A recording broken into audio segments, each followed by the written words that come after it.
During the late 1800s, Jews in Russia were eliminated in great numbers through pogroms, which were riots triggered by ethnic, religious, and other disputes. Zionism, a political movement dedicated to the creation of a Jewish state, would be the answer to the prayers of many of these persecuted Jews. Once Zionism started to spread, hope was inspired in many of these Jews' lives. The desire was there, but a leader was needed. A girl in the Ukraine who had also experienced the horrible pogroms was only about 3 or 4 at the time, but would grow up to be that leader. Her name? Golda Meir.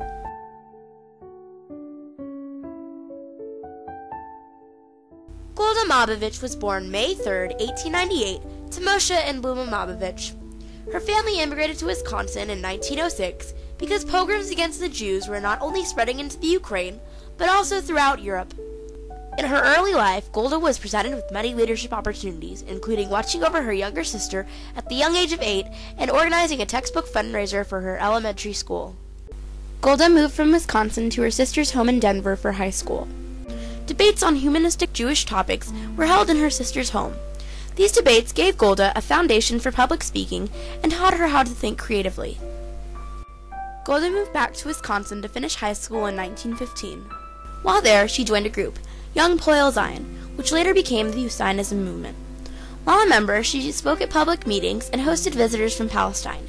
Debating techniques that Golda had learned in her sister's home would greatly benefit her during these meetings and in her future positions.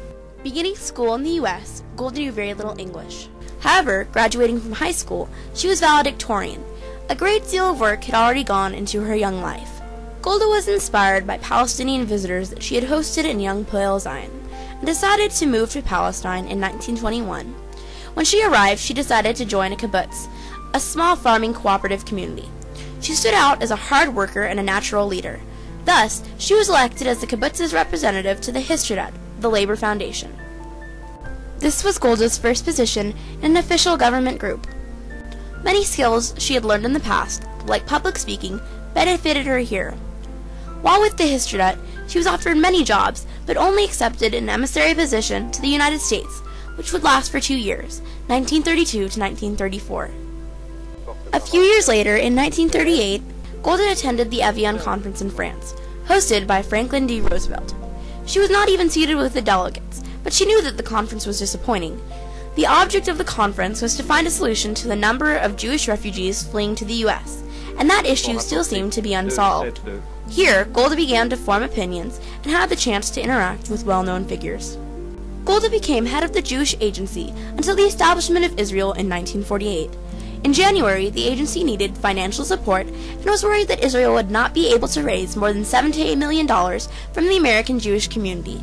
Golda traveled to the United States and managed to raise $50 million, which impressed Prime Minister David Ben-Gurion, who referred to Golda as the Jewish woman who got the money, which made the State of Israel possible.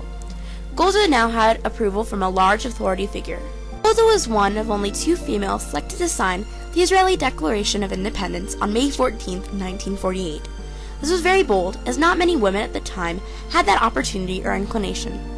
Israel was officially established, and now there was the task of guiding the new country down a prosperous and successful path. Shortly after this event, Golda served in Moscow as the Israeli ambassador until 1949. During this time, many Jews were still in Russia. She was able to connect with them. She, as a young girl, had also been in Russia and experienced the harsh persecution that occurred against the Jews. This awakened a feeling in many Jews that times might change in Russia with Golda's leadership. Later in 1949, she was elected to the Knesset as a member of MyPi, a workers' party and one of the largest groups of the Knesset. From 1949 to 1956, she also served as Minister of Labor, introducing major housing and road construction projects. This was one of the first executive positions that she had ever held. Both of these positions were vital, as without Golda's support and ideas, Israel may not be where it is today. David Ben-Gurion gave Golda the position of foreign minister from 1956 to 1966, after watching her succeed with the fundraising in the U.S. As foreign minister, Golda helped establish ties with Africa, since she felt that Israel and Africa struggled with similar problems. Like in Moscow, finding common ground allowed Golda to be successful in creating ties. In the early 1960s, Golda was diagnosed with lymphoma and retired from her current position, but soon returned to public life as Secretary General of MyPi, supporting Prime Minister Levi Eshkol. It took strength to come out of that situation, and it was a great honor to be promoted once again so soon. Levi Eshkol passed away suddenly on February 29, 1969, and Golda was chosen by his political party as his successor. She was with the government from the start. It was just natural that she would take over. And like we said in Israel, she was a man more than a woman. She was the first woman, the first prime minister that Israel ever had. And Israel was, and I think still is, male chauvinistic society. Opened the door for more women to try. Same like Barack Obama opened the door now for more blacks to try. This was a huge step, not only for Israel, but also for women around the world. Golda was one of the few female individuals that took this step.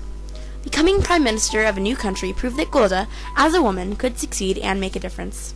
While in office as prime minister, Golda was tasked with maintaining the coalition government after the Six-Day War, which was fought between Israel and the neighboring states of Egypt, Jordan, and Syria.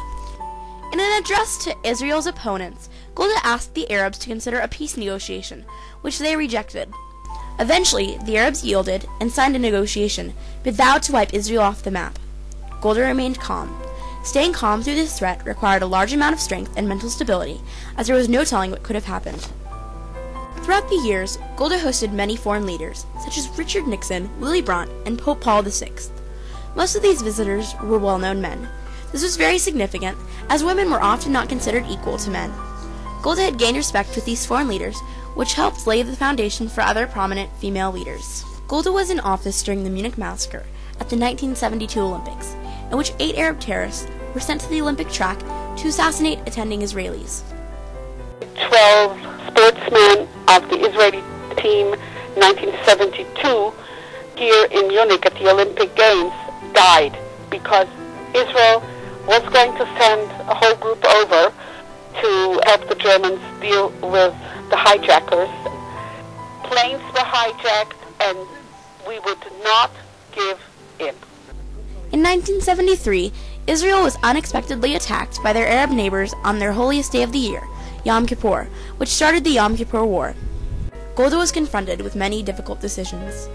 We were caught unprepared for this war. Just left it for the army to start. They took all the reserve soldiers they could get out of synagogues, and immediately a war started. We in the army know we have to win. A lot of people blame Golda Meir for what happened, that she didn't read the map and didn't listen to her advisors. After the Yom Kippur War, Golda resigned on June 3, 1974, even after her party had won the recent elections. It required much fortitude for her to resign. Golda received the Israel Prize in 1975. Her contributions to society had earned her a special place in world history. The prize was only a mere sign of gratitude from the Israeli people, showing how much respect the Israeli citizens had for her. Golda died in 1978 from cancer, when she was 80 years old. Although Golda passed away, her spirit was passed on. Media reflecting this influential individual have been produced in numbers. In one movie, Golda's Balcony, a Jewish-American actress, Tova Feldshuh, played Golda. But not only has Golda inspired her own people, Australian actress Judy Davis played Golda in A Woman Called Golda, which was a television show. What many people failed to realize was the special contribution that Golda made to the state of Israel. She was elected without family ties and was an immigrant twice to new lands. She was a catalyst, setting the example and gathering followers. From an early age, leadership qualities were present in Golda, and throughout her life, her bold ideas and individuality inspired many. Controversy was also present throughout her life, but greatness never comes easily. Golda's impact has also inspired Tzipi Livni, a woman who is the current Foreign Affairs Minister of Israel. Tzipi has often been referred to as the new Golda Meir, but only time will tell how the emerging female leader will compare to Golda's great legacy. Golda once quoted, "The Muslims can fight and lose, then come back and fight again. But Israel can only lose once." The same concept is present throughout her life. Many around her fluctuated, but Golda stood strong and led the way. There was only one battle that she truly lost, which was that to life itself. Israel's legacy is that one nation stands strong, as a result of the actions of this one woman, one individual, Miss Golda Meir.